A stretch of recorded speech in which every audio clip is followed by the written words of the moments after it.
Hi, అందరికీ నమస్కారం అండి. Welcome back to Sharath updates YouTube channel. Telangana Aasara పింఛన్లు 4,000 అలాగే 6,000 ఆసరా పింఛన్లు అందించే తేదీలు ఇవి.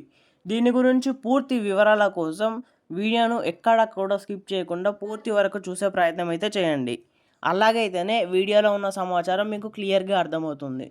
అలాగే వీడియో ఖచ్చితంగా లైక్ చేయండి. లైక్ చేసి ఇలాంటి ఇన్ఫర్మేషన్ మీకు అందివ్వడానికి నాకు మోటివేట్గా ఉంటుంది. దాంతోపాటు ఛానల్ని సబ్స్క్రైబ్ చేయండి. తెలంగాణలో కాంగ్రెస్ అధికారంలోకి రాకముందు ఎన్నో హామీలు ఇచ్చారు. ఈ హామీల అమలు మేరకే ప్రస్తుతం రేవంత్ రెడ్డి ప్రభుత్వం పనిచేస్తుంది.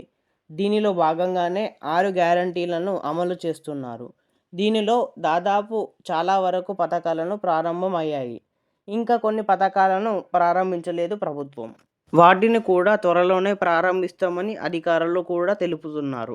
డిసెంబర్ 7, 2023న అధికారంలోకి వచ్చిన కాంగ్రెస్ ప్రభుత్వం ఏడాదిన్నర పూర్తవుతున్నా కూడా ఇప్పటికే చాలా సంక్షేమ పథకాలను తీసుకొచ్చిన కాంగ్రెస్ ప్రభుత్వం మిగిలిన పథకాలను కూడా ప్రారంభించేందుకు సిద్ధంగా ఉంది. అందులో భాగంగానే ఆసరా పెన్షన్ల పెంపు మరియు రైతు భరోసా పథకాలను ప్రారంభించేందుకు ప్రభుత్వం ప్రణాళికలు రూపొందిస్తుంది. గత ప్రభుత్వం ఆసరా పింఛన్ల కింద 2016లో దివ్యాంగులకు 3,016 అందించగా, కాంగ్రెస్ తన ఎన్నికల హామీల ఆసరా పెన్షన్లను 4,000 అలాగే దివ్యాంగుల పెన్షన్లను 6,000కు పెంచుతామని చెప్పింది. ఇప్పుడు ఈ హామీలను నెరవేర్చేందుకు ప్రభుత్వం కసరత్తు చేస్తున్నట్టు తెలుస్తుంది.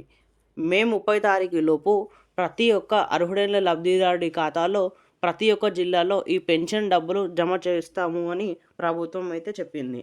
అదేవిధంగా రైతుల సంక్షేమానికి కట్టుబడి రైతు భరోసా పథకం కింద ప్రతి ఏటా ఒక్కో ఎకరానికి 15,000 అందిస్తామని ఎన్నికల సందర్భంగా ప్రకటించారు. ఈ పథకాన్ని అమలు చేస్తూ రైతులలో విశ్వాసం పెంచుకోవాలనుకుంటుంది కాంగ్రెస్ ప్రభుత్వం. ఈ పథకాల అమలు ద్వారా పేదలు, రైతులు, దివ్యాంగులు వంటి పలు వర్గాలకు ఉపశమనం కలిగించడమే ప్రభుత్వం ప్రధాన లక్ష్యంగా ఉంది. కాంగ్రెస్ ప్రభుత్వం మరింత మద్దతు పొందే అవకాశం ఉందని విశ్లేషకులు భావిస్తున్నారు. ఆసరా పెన్షన్ల లబ్ధిదారుడి ఖాతాల్లో రంగారెడ్డి, హైదరాబాద్, నల్గొండ జిల్లాలో అధికంగా ఉన్నారు. పెంచిన పెన్షన్లు అమలు ఎప్పుడు చేస్తారా అని ఎదురు చూసిన వారికి ఇది ఎంతో ఉపశమనం కల్పిస్తుంది. దివ్యాంగులకు ఎంతో ఆసరాగా నిలువస్తుంది. ప్రభుత్వం తీసుకున్న ఈ నిర్ణయానికి ఈ జిల్లాల ప్రజలు సంతోషం వ్యక్తం చేస్తున్నారు. చేయూత పథకం ద్వారా లబ్ధి పొందే వర్గాలు వారికి లభించే పింఛన్లు ఇవి. చేయూత పథకం కింద వివిధ వర్గాలను వారికి నెల నెల ప్రభుత్వం నుండి పెన్షన్లు అందజేస్తారు. ఆ పెన్షన్ల వివరాలు: వృద్ధులు 65 ఏళ్ళు అంతకంటే ఎక్కువ ఉన్నవారికి 4,000, వితంతువులు అంటే భర్త మరణించిన మహిళలకు నెల నెల 4,000 చొప్పున వారి ఖాతాలో జమ చేస్తారు. దివ్యాంగులు 40% లేదా అంతకంటే ఎక్కువ వైకల్యం ఉన్న వారికి నెల నెల 4,000 చొప్పున జమ చేస్తారు. ఒంటరి మహిళలు, ఎవరి మద్దతు లేని మహిళలకు 4,000, బీడీ కార్మికులకు, బోధనేతర సిబ్బంది, డయాలసిస్ రోగులు, ఎయిడ్స్ వ్యాధిగ్రస్తులకు నెల నెల ప్రతి నెల వారి ఖాతాల్లో 4,000 చొప్పున ప్రభుత్వం డబ్బులు జమ చేస్తుంది. చేయూత పథకం కింద పెంచిన పెన్షన్ మొత్తాన్ని ఇస్తున్నారా లేదా అని అయితే ప్రశ్నలు అయితే వస్తున్నాయి. దీనికి తెలంగాణ రాష్ట్రంలో వృద్ధులు, ఒంటరి మహిళలు, వితంతువులు తదితరులకు ఇచ్చే పెన్షన్ మొత్తాన్ని రెట్టింపు చేస్తామని కాంగ్రెస్ పార్టీ ఎన్నికల సమయంలో హామీ ఇచ్చింది. చేయూత పథకం పేరుతో ఈ కార్యక్రమాన్ని రూపొందించారు. అయితే పెంచిన పెన్షన్ మొత్తాలను పంపిణీ చేయడం ఇంకా ప్రారంభించలేదు. ప్రస్తుతం లబ్ధిదారులు గతంలో ఆసరా పెన్షన్ కిందనే మొత్తాన్ని పొందుతున్నారు అని సమాధానం ఇచ్చారు. చేయూత పథకానికి ఆన్లైన్లో దరఖాస్తు చేసుకోవచ్చా అని ఒక ప్రశ్న వస్తే దానికి ప్రస్తుత ప్రభుత్వం చేయూత పథకానికి దరఖాస్తు చేసుకునేందుకు ఆన్లైన్ విధానం అందుబాటులో లేదు. చేయూత పథకానికి సంబంధించిన దరఖాస్తు ఫామ్లను ప్రజాపాలన కేంద్రాలు, గ్రామ పంచాయతీ మండలాలు, మండల పరిషత్ కార్యాలయం, మున్సిపల్ కార్యాలయాల నుండి ఈ ఫామ్లు అయితే పొందవచ్చు.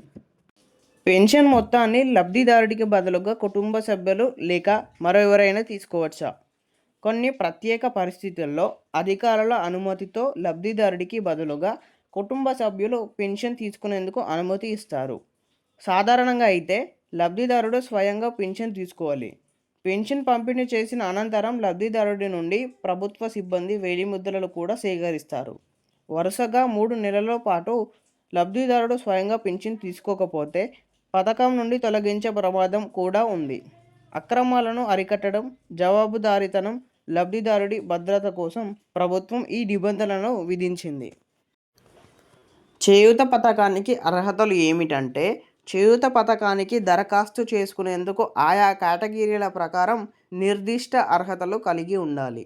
వృద్ధాప్య పింఛన్ అర్హతలు: వయసు 57 ఏళ్ళు అంతకంటే ఎక్కువ ఉండాలి. తెలంగాణ రాష్ట్ర నివాసి అయి ఉండాలి. దరఖాస్తుదారుడు ఇతర ప్రభుత్వ పింఛన్ను పథకాల ద్వారా లబ్ధి పొందుతూ ఉండకూడదు. దివ్యాంగుల పింఛన్ అర్హతలు: వైకల్యం 40% లేదా అంతకంటే ఎక్కువ ఉండాలి. సంబంధిత వైద్య ధృవీకరణ పత్రం ఉండాలి.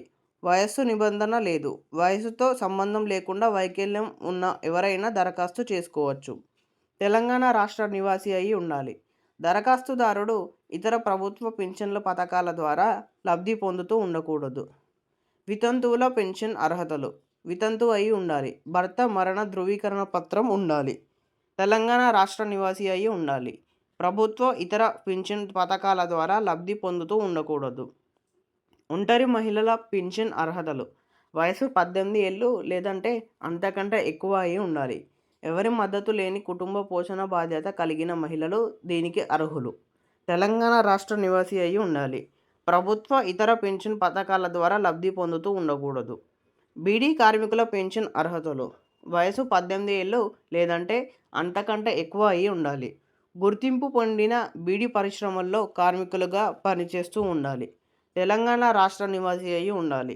ప్రభుత్వ ఇతర పెన్షన్ పథకాల ద్వారా లబ్ధి పొందుతూ ఉండకూడదు. ఎయిడ్స్ వ్యాధిగ్రస్తుల పెన్షన్ అర్హతలు: హెచ్ఐవి లేదా ఎయిడ్స్తో బాధపడుతున్న వాళ్ళు వీరికి ఈ పెన్షన్కి అర్హులు. వయోపరిమితి నిబంధన లేదు. తెలంగాణ రాష్ట్ర నివాసి అయి ఉండాలి.